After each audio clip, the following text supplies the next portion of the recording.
Second motion. We have a motion and a second. I liked what he said about cement and concrete, like on School Street. It's more of a retaining wall. Absolutely. Shouldn't you have something in there that should say retaining wall? If it's a retaining wall, that shouldn't be stone wall. That's confusing to all people. If you had something in it that said retaining wall, something that retains more than it's stone, that shouldn't be in it, correct? I would just see, so now we're getting into a whole historic point of view. Some of the sluiceways that were done for hydropower are kind of like retaining walls or channeling walls too, but they're historic. It's not something that somebody did to keep. My home has stone walls as retaining walls. I don't look at them as this because it was built way after 1939. It's a retaining wall. I think that people know the difference between a retaining wall and a freestanding wall, stone wall that was built in the woods to delineate property, to house animals.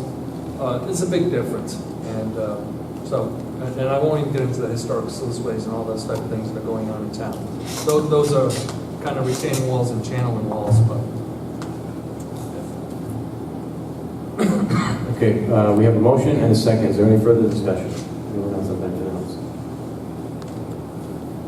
No? Roll call. Mrs. Bottomoli? No. Mr. McGee? No. Mrs. O'Hara? Yes. Mr. Zelinski? Yes. Mr. Biragad? Yes.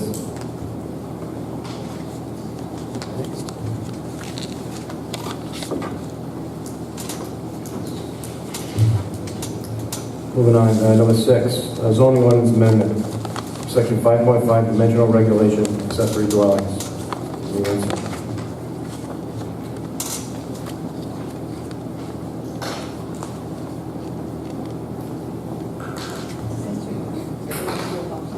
Discussion by council, vote or other action pursuant to Article 5, Section 6.10 of the Town Charter, providing notice of return of this unsigned ordinance by the Town Administrator. So I'll make a motion that we accept receive the Administrator's notice as to not signing the ordinance. That's a motion. Second? Roll call. Mrs. Bottomoli? Yes. Mr. McGee? Yes. Mrs. O'Hara? Yes. Mr. Zelinski? Yes. Mr. Biragad? Yes. Discussion by council vote or other action pursuant to Article 5, Section 6.10 of the Town Charter on reconsideration by Town Council on this ordinance returned by the Town Administrator. Mr. Dusky?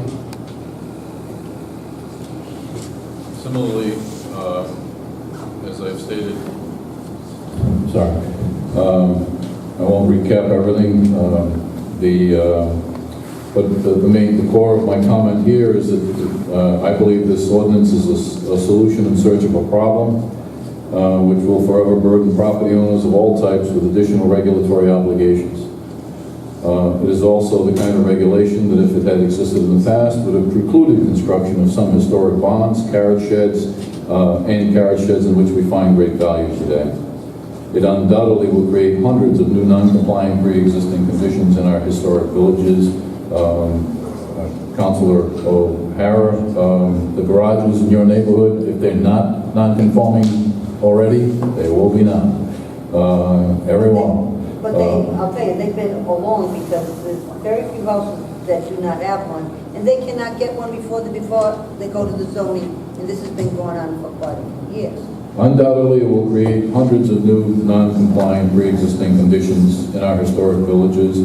It is unparalleled and appears to be an overreaction to the construction of one accessory structure several years ago. It's overreach, unnecessary. Circumstances of people who, in the past, have walked into the building official's office, showed a simple plan to build a backyard shed, will have to be hiring surveyors and certifying in accordance with this. To meet this regulation that I don't think is necessary by any stretch. I indicate my objection and therefore refuse to sign the ordinance. Would it be, at this point, could I make a motion to send this back to the Ordinance Review Committee for further study? I would support that, Mr. President. You could, because it's appear for your reconsideration. Yeah. That's my motion. Second. Any further discussion? Roll call. Mrs. Bottomoli? Yes. Mr. McGee? Yes. Mrs. O'Hara? Yes. Mr. Zelinski? Yes. Mr. Biragad? Yes.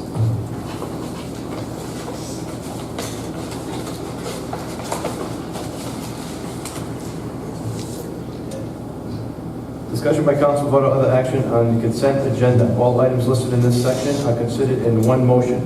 There will be no separate discussion of these items unless the council so requests, in which event the item will be removed from the consent agenda. Does anyone have any items they would like to remove for review on the consent agenda? Mr. President, payment of bills for discussion. I'd like to remove it for further discussion. That's it. What would you like to discuss? If I may, I think you have to move on the consent agenda. Oh, I'm sorry. Not the bill. I'm sorry. I'll make a motion then to accept the consent agenda, less the payment of bills. Second. Roll call. Mrs. Bottomoli? Yes. Mr. McGee? Yes. Mrs. O'Hara? Yes. Mr. Zelinski? Yes. Mr. Biragad? Yes. Discussion by council, vote or other action on specific items removed from the consent agenda. Mr. Zelinski? Mr. President, I guess this is Cindy. You ready, Cindy? Page 3 of 13. What was the award luncheon for $750? Yeah, that would do that. Is that what it was? Yes, the Blackstone Valley Tourism. Oh, it's Blackstone Valley Yeah, it's Tourism? for that award that they received, that we received for the Slatersville, what was it, the Congregational Church? Footprints in history of the Yes. Okay, all right, thank you. One more, Cindy, page 2 of 13. Atlantic Foot Care, I'm sure this is not a HIPAA thing. Yes. It's not a HIPAA thing, so can we discuss a window repair? We put that in just to make sure you read You were the paying bill. attention. Oh, okay. Well, you know I do, so. What is that? It's reimbursement for damage to a vehicle windshield by a DPW at the neighboring foot care products site. Right near the top, right near the people. Okay, thanks, that's all I knew.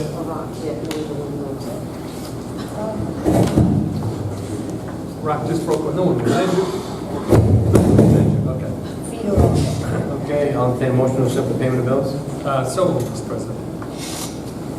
Is there a second? Second. Roll call. Mrs. Bottomoli? Yes. Mr. McGee? Yes. Mrs. O'Hara? Yes. Mr. Zelinski? Yes. Mr. Biragad? Yes.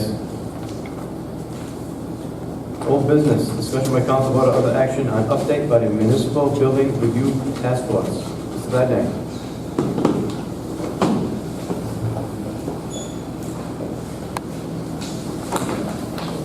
Mr. President, members of the council, an update on the status of the project. The administrator and the solicitor are in the process of reviewing the contract. Calson's had a chance to look at it.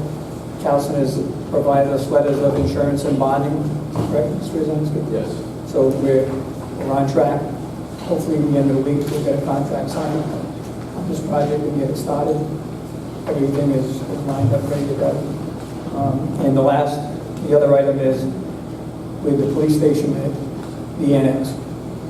There's a rumor, miscommunication, something going on, that nothing is happening in that building. Nothing could be further from the truth.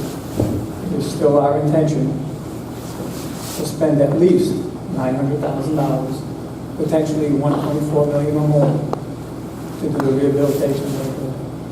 So whatever rumor is out there, I'm standing here now telling you, look at the rest. Work will be done in that building for at least $900,000.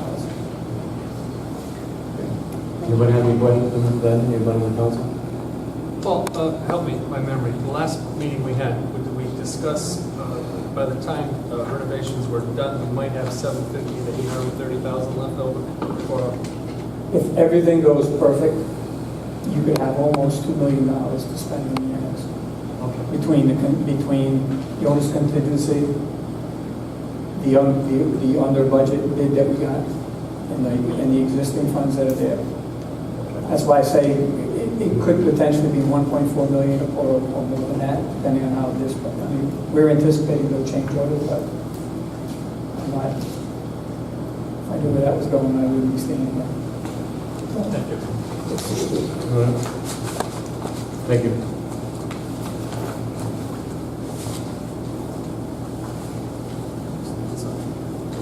Discussion by council, vote or other action on second reading of salaries and wage ordinance. De Jesus.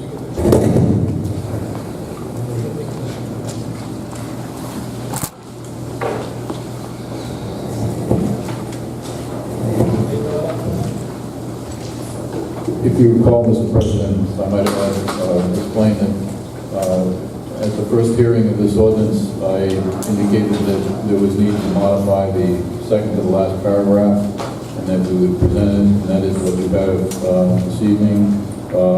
Solicitor Igliozzi and I have agreed to the language that, as well as the finance director, the language that you see there, where we make it clear that what the payments are for non-contractual personnel, and then specifically state that personnel who are subject to a collective bargaining agreement make contributions to those agreements. The prior language was confusing. Mr. President, I think just for simplicity, there should be a motion to amend this wage salary ordinance to remove the prior paragraph and substitute it with that language, regardless if some of it's the same or not, just so it's clear that that language should be read in its entirety and indicate that it's being amended prior to passing. Okay, I'll make a motion to remove the language in the prior version of the ordinance. Which is the language second to the last paragraph, and substitute it with the following language. And substitute it with the following language as presented. Which is, and I'll read it if you want, Okay. all non-contractual personnel who have elected health insurance coverage benefits shall contribute the greater of 66.66 per pay period, which is $1,733.16 per year, toward the premium for a family plan, and $25.80 per pay period, which is $670.80 per year for an individual plan. All personnel subject to a collective bargaining agreement shall contribute at rates prescribed in their respective contracts. So that's the new language. If you that should be a motion to substitute if you want. Okay, that's the motion. Is there a second? Second? Roll call. Mrs. Bottomoli? Yes. Mr. McGee? Yes. Mrs. O'Hara? Yes. Mr. Zelinski? Yes. Mr. Biragad? Yes. And now there should be a motion to approve the ordinance as amended. That's what needs to be done if you're going to move forward. I will entertain to approve the ordinance as amended. So moved. Second? Second? Roll call. Oh, discussion? I just want to point out, though there's nothing I think we can do about it tonight, there's an unfortunate injustice in this, and that my assistant's salary is woefully less than it should be. Thank you. I just have one question.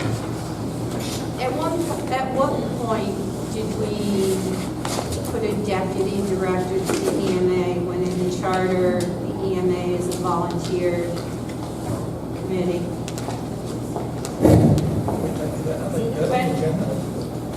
No, it's part of the wages. Part of the wages.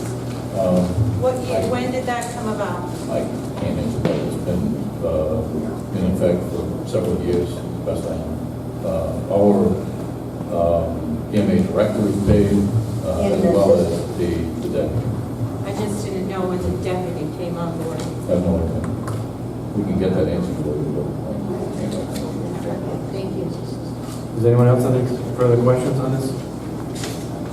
Roll call. Mrs. Bottomoli? Yes. Mr. McGee? Yes. Mrs. O'Hara? Yeah. Mr. Zelinski? Yes. Mr. Biragad? Yes.